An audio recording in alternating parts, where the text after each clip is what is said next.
Welcome to the International Golf Travel Market, IGTM Links 2021, and our latest panel discussion on how to supercharge your sales, bookings, revenue, and how to add value to your business, all by harnessing the power of the media. And it is powerful, as we all know. And of course, and in addition to all that, how to ensure you stand head and shoulders above the competition whilst navigating the new media landscape.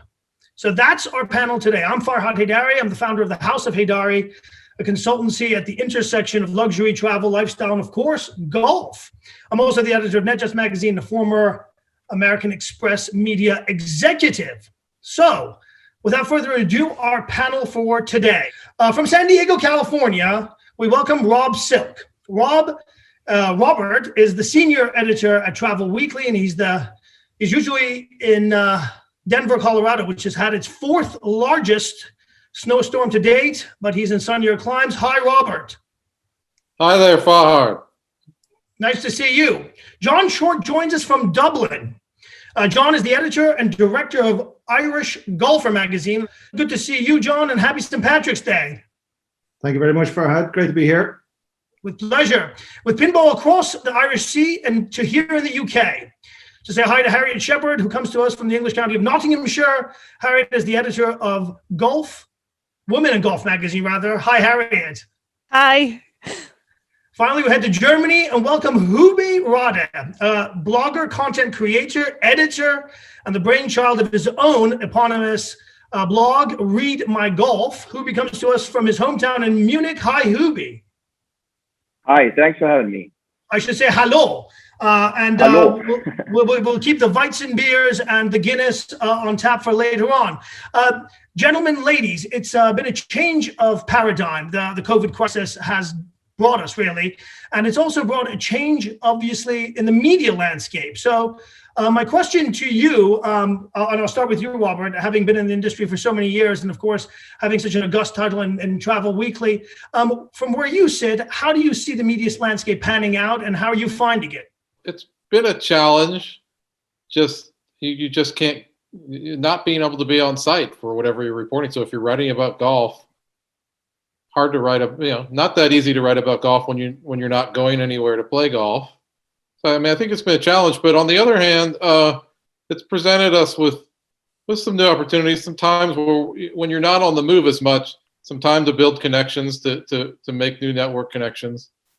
There's certainly been plenty of news, right? I mean, it's been a bizarre year. So, so from that standpoint, I think there's been some new opportunities for people that want to pitch the media. And so I guess that's what the upshot is, John. Having people continue to be proactive and send you story ideas and pitches that would be topical and timely for your magazine, correct? Yeah, it's not the easiest thing to do at the moment, as Robert said. COVID is dominating a lot of headlines, and we're trying to cut through the noise and give people, certainly in Ireland anyway, very positive stories, news stories, things that are happening. When it comes to travel, again, it's not something we can all do at this particular moment, but we have to look forward a few months and try to plan and give people options for things that they will be able to do in the summer and so on. So we're looking forward to that. So. And Harriet, of course, for countries or regions that have been under lockdown, for example, in the UK, I'm based in London, are under our third lockdown. That presents even greater challenges because of all the clubs are unfortunately closed. People are sort of forbidden from playing golf. So that makes it even more difficult, for example, for, course reviews and, club reviews and the rest of it, doesn't it? It does, yes, because as you say, courses have been closed since December. And even the ones that are open in Scotland, obviously the weather's pretty much closing them anyway. However, it does, as John was saying, keep everyone just more desperate than ever to travel. So everybody's just at home travel planning, and we've actually seen record figures in January and December, which is surprising. But I think the fact that we had people at home with not much else to do also helped. So I'd say that it's a really good time to reach people because people are just desperately planning for summer and just at home on their laptops looking for things to read. So it's a really good time to reach people and engage with them while they're just dreaming of being able to book their next golf break, really. And this, of course, presents a great opportunity for people like you, who are of the multimedia ilk, let's say, that can produce content, video, et cetera, that can make people, have that bit of wanderlust. Are you finding that an opportunity for you? Well, as I think everybody mentioned before, it's hard times for us too, especially to create emotion and then letting people know where to go, and they actually can't go there, which is not perfect at the moment, but you can stay in touch with the resource, with the other content creators, and get into new contacts. And of course, there's many ideas that I have, but I will still wait till the countries are open and more accessible, and then I think we can all fire on all cylinders and make people enjoy the sport, this beautiful sport, and go out and play. So, and of course, there's going to be a post-pandemic golfing bump as well, Robert. From where you're sitting with Travel Weekly, obviously you cover aviation, you cover the travel sector. What would your advice be to the tour operators of the world, to the resorts and hotels of the world, ahead of that, whenever that may be in different countries, in terms of proactivity and their media exposure? Well, I think my advice would be, particularly as you're dealing with a publication like a Travel Weekly, a trade where our readership is the agent channel, is to know your market. I mean, we're different than pitching a golf publication, but there's so many travel agents out there who really just don't know golf, and they work with tour operators, some of them, but I think a lot of them don't really even know to do that. And so the idea, just to tailor the pitch correctly, because yes, golf is obviously exploded during the pandemic to the extent that people can play when they've been able to play. Here in the US, numbers were through the roof. And there's a lot of pent up demand for travel and for playing golf and golf travel among these new and now more avid golfers, both of those. So I think it's a matter of tailoring your pitch to this market, reaching agents who have a lot of influence on their clients. And I think there's some real opportunities there. In my experience, John, when I was editing the American Express magazines, it absolutely befuddled me that destinations, resorts, courses had so many wonderful pegs and hooks that they could use to underpin a broader story, but they never put two and two together. So let's say they all had a new restaurant, and then they'd refurbished their clubhouse, and there was a tweak to the golf course. I mean, is that something that you would suggest most of the purveyors do, to actually go through and figure out what what you can knock it out of the park with, ostensibly, editorially speaking? It really depends on the product. We're always looking for the newest, latest, greatest. Yes, those stories are fabulous, and they can sometimes make the best headlines. But it's not always necessarily about that. Sometimes reinventing something that was already there is just as good, if not better. Revisiting an old classic can be something again that you're looking to do, that maybe you haven't been to somewhere for 5 or 10 years. You just love to go back. I mean, as Robert was saying, I mean, we're in a lockdown situation, number 3 here in Ireland at the moment as well. There is a definite frustration in terms of people wanting to travel. I think once they're able to go, they will definitely go. They've built up a few funds on the side as well, which is great. So, I mean, I think there's a story to be told from every type of club or every type of resort, and I think the challenge is that they need to get their messaging right. And release it at the right time. So whether it's a price message or a product message or whatever it is, I think those will be the key factors for this. Harriet, as you know better than anybody else, I mean, the uptake of golf last year was huge. I mean, the stats that I've seen on the number of rounds, whether it's member guest rounds or member rounds, through the roof, 67% on year. Are you finding that also among women golfers? Are you seeing more people entering the fray, more women who may have not been, let's say, golfers previous to the pandemic, entering the fray because of obviously all the intangibles that golf provides: privacy, outdoors, distance, etc.? Yeah, absolutely. Like, obviously golf has just as much to offer women, like you say, in the pandemic, as the men. I don't think we have exact figures yet about how many of that 60% were women, but just from talking to friends I have who are golf pros or working at golf clubs, they're saying, oh yeah, I've had a lot more women coming for lessons, seeing more women on the course. Definitely our audience has grown hugely, like over 150% in the last year, which is partly because we're using more social media and more online to reach a wider audience. But I think it also shows that women's golf is getting more popular, and things like we had the Rose series last year in the UK. I think that helped as well, like obviously backed by Justin Rose, and when there was not much else happening, not much other sports, I think that's really helped. And a lot of the players now are more sort of young and glamorous, and I think it's sort of broadened the appeal of golf, and we are seeing more women of different backgrounds, different ages, all getting into it. And Hubie, that's of course, that's in your wheelhouse, the young and the hip golfer. Given how I've seen you comport and dress on the golf course, how big a market is that sort of burgeoning younger golfer to be much more inclusive into the game, bring more people into the game, and then of course transfer those young golfers to become purveyors of golf and travel throughout the world? I mean, it's definitely good to attract younger people to golf. And there's so many ways you can do it through social media. I mean, they all figure out and find their idols, which they want to be like, which they want to dress like. And there's so many opportunities. I think, especially through social media, you can do live interviews, you can do coverage with those players. Most of, I would say a few of them, not most of them, are really accessible, even pros or famous people, and you can meet them around the corner. And if they like your ideas, you can kind of collaborate and of course have a total new kind of story.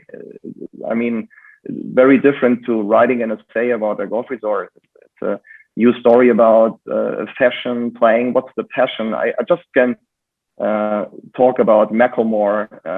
You would call him a rapper, and he was not known for playing golf, but suddenly he pops up and it's been huge all over the internet. He has his own fashion golf brand. And I mean, he got so many people into this through social media, millions of people clicking it, buying it.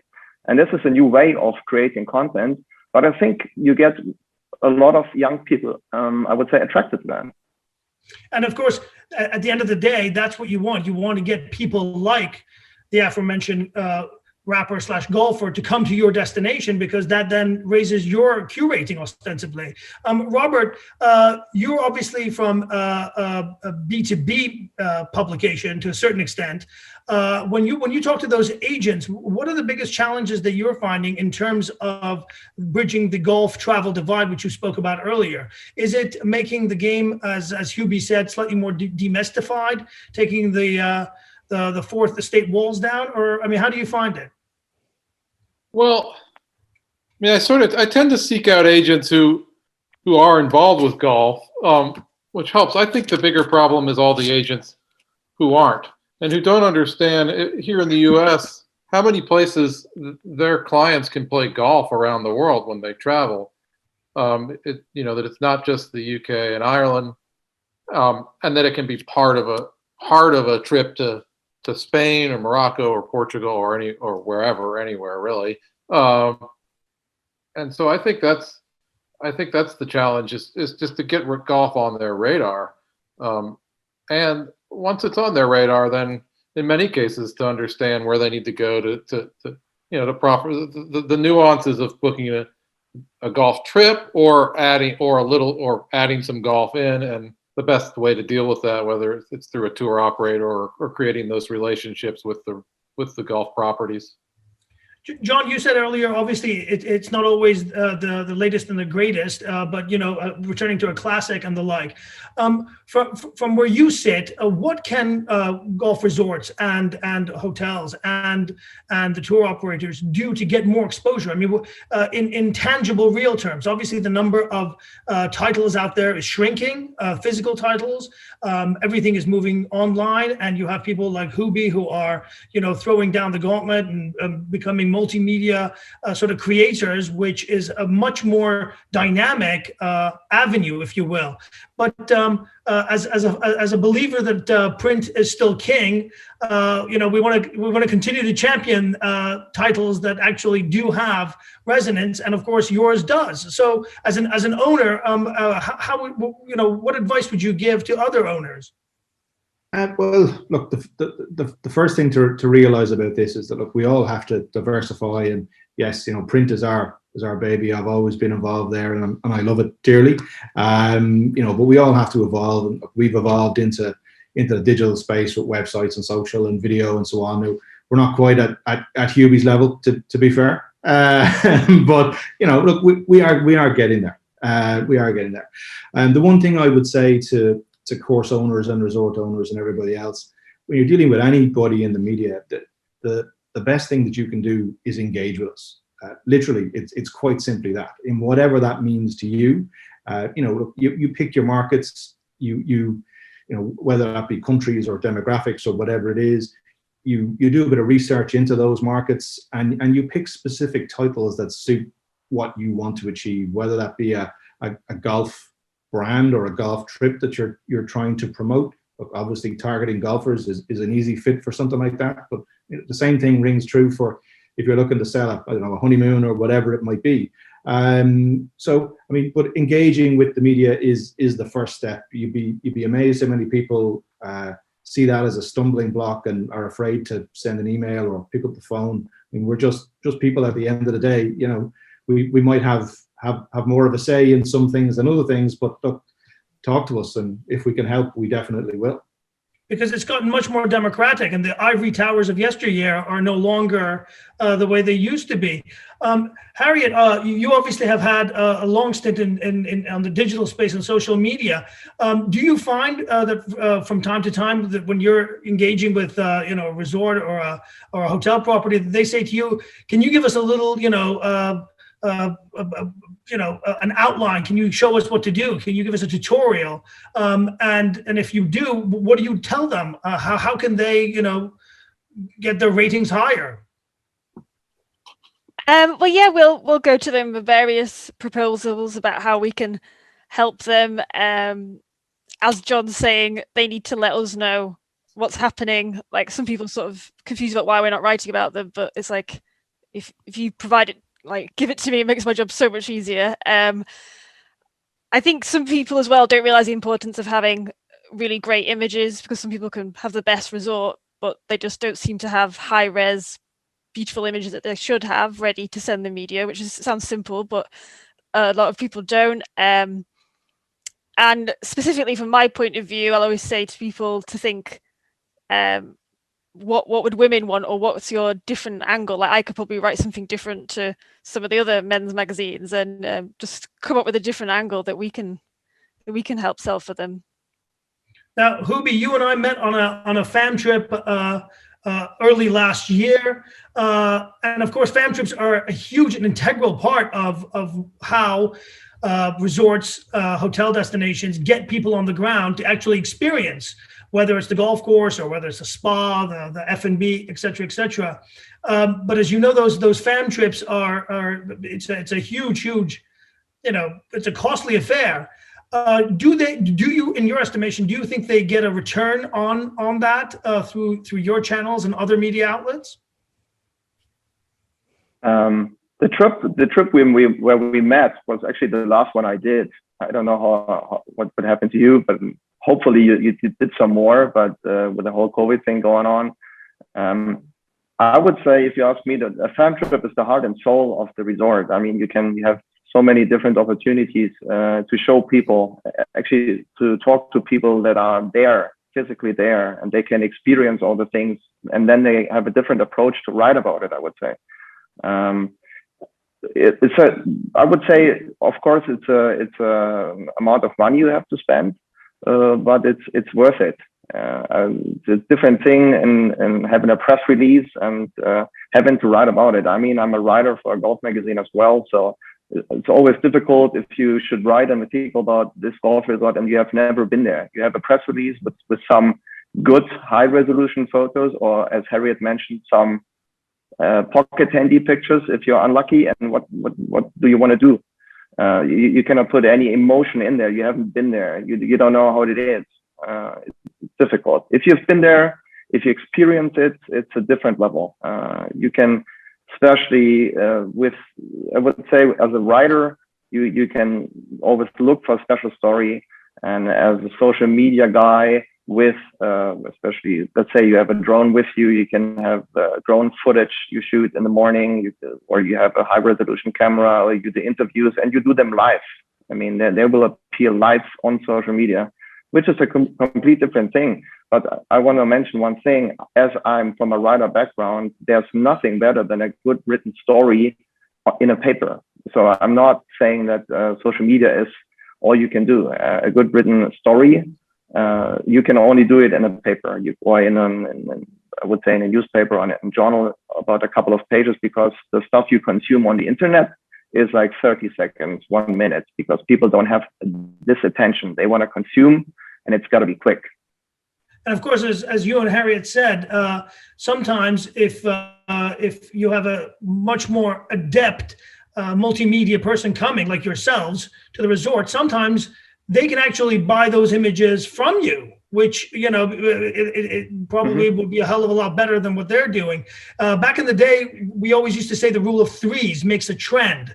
So, if you have X, Y, and Z, John is laughing. I know exactly, he knows what I'm talking about. But I would always advise destinations that if the old adage of if the water in the harbor rises, all the boats rise, if location A doesn't have a good peg, but they know a guy down the street that has, resort B, and they can band together and create a story together, then they all get their plug at the end of the day. And presumably that's something that you're advising agents as well, Robert, to be a little bit more keen on how they approach placing stories in traditional media. Well, you mean the properties? Yeah, exactly. Yeah.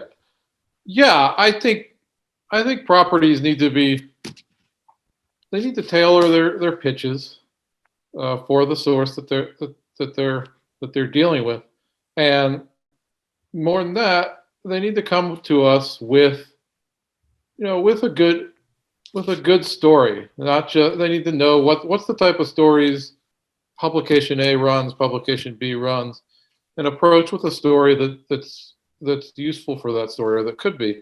If we get a lot of pitches we're never going to use, we're going to stop and we don't know that person, we're going to see that name or that property come across in our email box among the hundreds of others, and not pay much attention to it. If you can combine with other properties, like you said, I think that can be really helpful. Combine with your DMO, your destination marketing organization, that can be helpful. So all these things are good. I also think that building that relationship with the reporter could be just giving the person a heads up. Maybe you're not even pushing a story. Maybe it's not even a heads up about your property, but you're just building trust and a relationship. And then when you do have a pitch, we're gonna read the pitch. We're gonna see the email. We're gonna the call's gonna start out. I mean, we're accessible anyway, but the call's always better when it's someone you already know and have a relationship with. The old exclusive to create a buzz, as it were.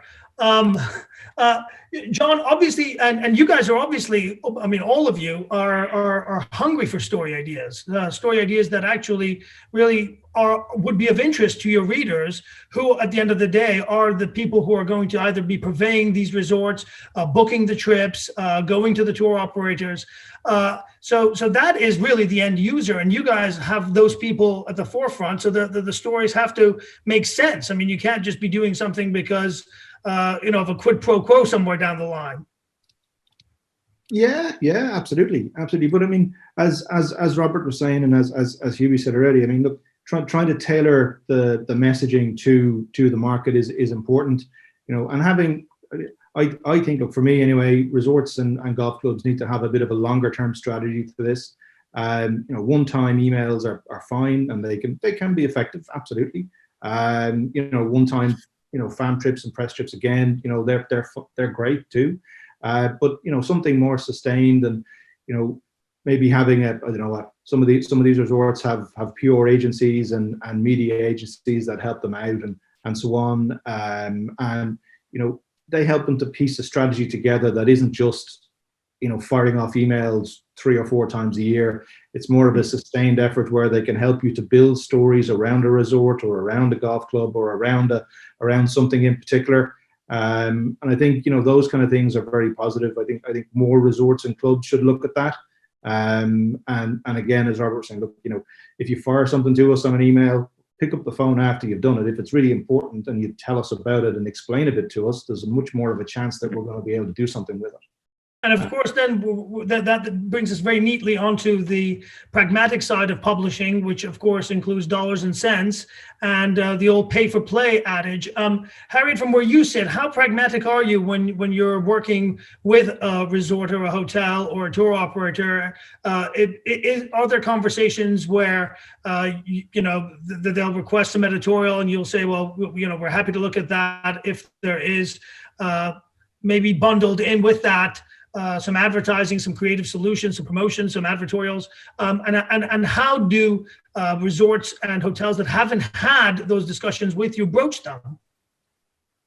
Yeah, absolutely. I mean, sometimes there will just be a story that's really great and I just want to write about it anyway because my readers will love that. That will do really well. But as you say, yes, sometimes it does come as part of a wider package, and sometimes that wider package can benefit the resort more as well. Like if we put in like a banner advert up there, or we feed in some social media posts, or we do a competition. I think there are lots of different ways of engaging with audiences, and we always say sort of drip feeding it little and often is better than perhaps like just one article and then you never hear anything else about them. So there are various arrangements that we do, and I'm sure every other media company can come to with golf resorts to try and tailor it to their needs and make sure they're getting enough out of it and we're getting enough out of it too. And of course, those are called campaigns in the world of media, and campaigns, of course, can take on a whole slew of different things. And Hubi, you would have done those with your titles, and now with the Instagrams of the world and the rest of it, you have in partnership deals with. How beneficial are those, and how much return ROI do resorts and hotels or tour operators see from engaging with you guys? From a social platform? I mean, they can be very beneficial for both sides, I would say. Speaking from my side, I try to keep it as less cooperations with special resorts because I want to travel the world. I don't want to be biased because I'm with a special resort. I just want to tell it like it is, which I think is very important. So it happens that you have been to a resort or a golf course where you just don't like the setup or the way it's being treated or the way it's showing itself. And I think you have the right to say that, which is honest, and it could hurt sometimes, but it's better than looking like you're getting paid for that and you're gonna say, I like it anyway. So I would say you gotta be very careful who you choose as partners, especially not golf resorts, but brands, fashion brands, just to stay on your own or not to seem to be being like, I would say, I don't find the word biased. Is it the right word or to? It's the right word. Absolutely, yes. You don't want to have. So if you want to bias. make up your own mind and tell it like it is, but of course, it's the bread and butter for an influencer or content creator to have corporations because you want to live with this and you want to make money. But it's difficult at sometimes. You gotta be very careful who you choose, and especially for the resort as well. I mean, they want to get something out of it. They want you to do something special, and you should do something special and come up with ideas from your own. Don't let them ask you what could you do. Come up with your own ideas. It's like, I would say, the opposite than what Robert and John mentioned when you get contacted by email or you get a mass email. Couple of months every year to get this personal contact and bring up own ideas. That's important. The resort should do that as well. If they have hosted you in the past, they should actually contact you again and ask you, you got any new ideas? We got a new clubhouse. We got a new chefs in the restaurant. Do you have any ideas? Is it worth doing something about it? So it's a constant, I would say, constant connection, which is very important. It's got to be lived, and you, like you mentioned, Fard, you've got to create a bond with, if it's a writer or if it's a content creator or if it's a blogger, it doesn't matter. You have a bond on a personal basis where you have an exchange. And that's I guess that would be the headline. I mean, you want to try to make it personal. You don't want to have a PR agency sending out impersonal blast emails that you're going to file away and never look at again. But if you have that personal connectivity with somebody at the resort whose acquaintance you've made or you've worked with on a commercial level, on an editorial level previously, that's the basis, the foundation for a good future working relationship, as John said, and don't be so short-sighted. One last go around. We'll make it a speed round if we can. One piece of advice which we haven't covered that people, our viewers, should know, apart from not being afraid to send over an email and come and visit you. Look, it is something we have covered, but it's engage with the media and make connections that are important to your club or resort and things that are valuable to you that are sustainable longer term. That's the key for me anyway. Harriet? Yeah, again, it's probably building what we said, but I think being able to put like a face to a name and actually speak to somebody really does help. And also when you're sending out your blast emails, if you just put the key information like at the top or in the headline, whether it's a new offer, whether it's something new, it makes it much easier than having to dig to it, and copying it into the body of the email always helps as well, because it is straight away there. Fantastic. I want to thank you all. Robert Silk from Travel Weekly joining us from sunnier climes of San Diego. Thank you for joining us today. Thank you, Farhad. It's been fun. John, thank you for your contributions from Dublin. I sort of see the Guinness stage left, but we're not gonna broach that. Thank you for your contributions today. You're more than welcome. Harriet, wonderful to have you on our panel. Thank you for yours. Thank you for having me. It's been great. It's a pleasure. And Hubi, nice to see you. The Weizen is off stage right, I think. Thank you for your contributions.